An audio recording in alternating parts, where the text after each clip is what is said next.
Everyone, तपाईँलाई स्वागत छ यो नयाँ भिडियोमा। आज चाहिँ मेरो डे अफ हो अनि आज चाहिँ एकदम चिसो छ क्या। अनि मैले चाहिँ साग बनाएर अनि त्यसपछि सुकुटी बनाएर खानु पऱ्यो भन्ने सोचिरहेको छु होइन। आज एकदम चिसो छ है। आज चाहिँ मैले मेरो घरकै साग खाने हो। यहाँ चाहिँ मैले अलिकति सानो सागहरू रोपेको थिएँ कि, अनि आज चाहिँ म यही खान्छु भनेर अनि अब बनाउनु पऱ्यो। घरको साग धेरै भयो नेपालको टेस्ट यस्तो साग खालको के नखाएको होइन। अनि यहाँ चाहिँ फेरि एकदम महँगो छ कि साग, अनि त्यही भएर मैले चाहिँ अनि मेरो घरमै सानो रोपेको थिएँ क्या। अरू चाहिँ हुँदैछ, सानो सानो बिबीहरू छ, अनि यो चाहिँ अलि ठुलो भइसकेको छ। अनि त्यही भएर अनि आज म यो खान्छु, यो बनाउनु पऱ्यो आज भनेर अनि म लाइरहेको छु।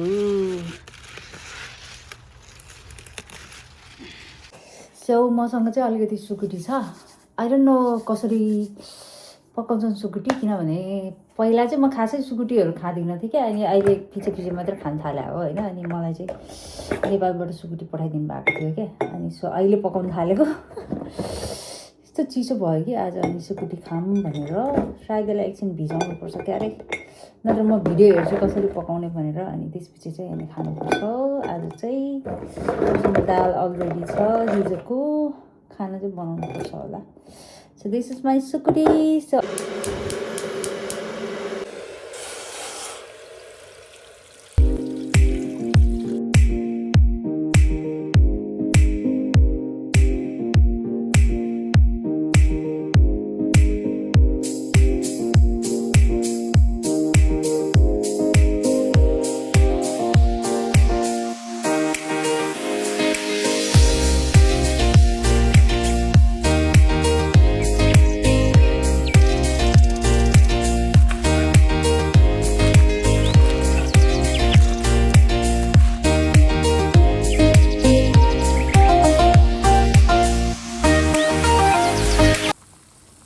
म चाहिँ मेरो सुकुटी चाहिँ अहिले बोइल भइरहेछ कि होइन।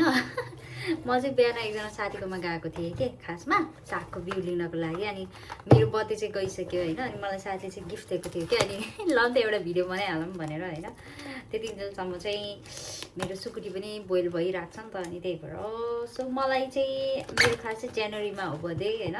उसले चाहिँ पहिल्यैदेखि दिने भनेर भनिरहेको थियो, अनि तर ढिलो भएर सो पाउँछ। अनि यसमा चाहिँ यो सानो बडी सप, अनि त्यसपछि यो एउटा सानो बडी, यो चाहिँ के हो, यो ह्यान्डमा लाउने ह्यान्ड क्रिम भयो यो। अनि त्यसपछि यो चाहिँ यो पनि बडी सप हो, के अरे यो चाहिँ केमा लगाउने हो, स्किनमा लगाउने मोइस्चराइजर हो यो चाहिँ होइन। यो बडी सप भनेको हो यो चाहिँ।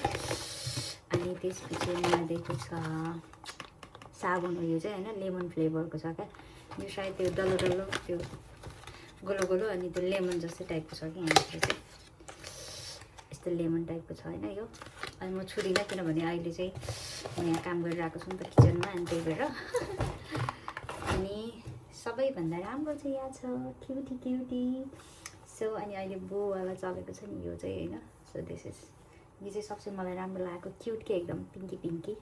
अनि एकदम यो मुलायम एकदम यो के भन्छ, यो एकदम सफ्ट अनि तातो पनि हुन्छ नि त यो। अनि त्यही भएर सो थ्याङ्क यू।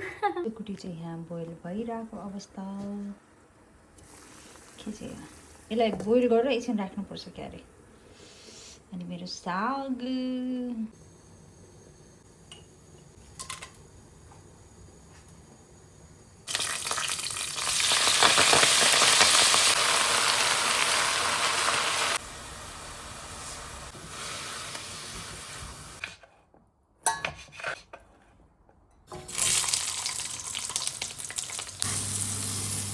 मेरो खाना चाहिँ रेडी भयो होइन। इग्नोर माई ब्याकग्राउन्ड है। सो मैले बनाएको छु सुकुटी, अनि यो चाहिँ अचार हो, अनि यो चाहिँ साग हो, अनि त्यसपछि अलिकति काँक्रा, अनि यो चाहिँ कागती मसँग चाहिँ अलिकति खुर्सानी, किनभने मलाई चाहिँ एकदम खुर्सानी खानुको लागि एकदम मनपर्छ होइन, अनि त्यही भएर। अनि त्यसपछि अलिकति खाना, अनि मसँग छ अलिकति दाल, किनकि म दाल त्यस्तो खाँदिनँ, म पिउँछु मात्र कि दाल चाहिँ। सो आई हेभ हियर सुकुटी, अनि मसँग साग पनि छ पछि बोलमा होइन। अनि मसँग छ आज यो खाने जुस। यो म नर्मली जुसहरू त्यस्तो खाँदिनँ, अनि खायो भने यो मात्र खाना खाम, अनि खाना खाँदै कुराकानी गर्दै गरौँ है। मैले नेपालमा हुँदाखेरि चाहिँ त्यस्तो खानाहरू खासै बनाउनु थिएन क्या। म चाहिँ एकदम अल्छी हो होइन, अल्छी नम्बर 1 हो खाना बनाउनुको लागि चाहिँ। आइम नट गुड भनौँ होइन, तर कहिलेकाहीँ मुड चल्यो भने मात्र खाने हो।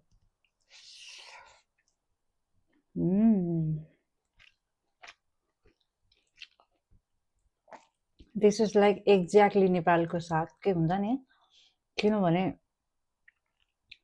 धेरै पछि खाएँ मैले। सागहरू त खाइरहेको हुन्छु, तर यो साग चाहिँ रायो।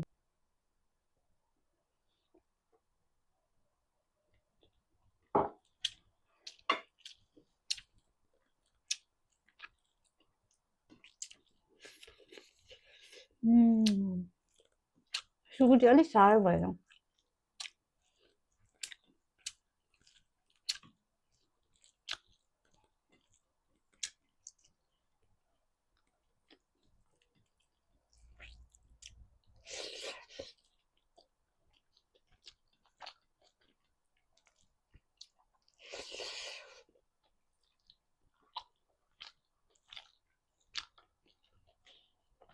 यो अचार चाहिँ मैले अस्ति मोमोको लागि बनाएको थिएँ,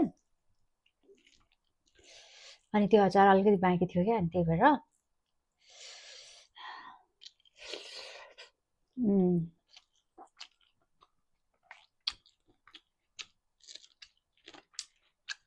पिरो चाहिँ मलाई एकदम मनपर्छ। म चाहिँ खुर्सानी, डल्ले खुर्सानी चाहिँ एकदम खानु मनपर्छ।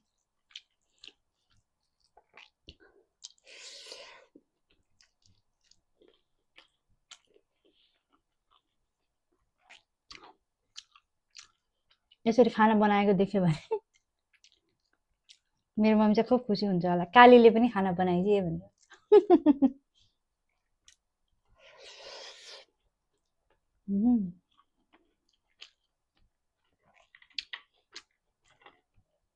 अरू बेलामा त खाना बनाएर त्यस्तो भ्याइँदैन कि यसरी खानुलाई, बिदामा मात्र हो क्या।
Okay, आज चाहिँ आफ्नै बारीमा फलेको साग पनि खाइयो होइन।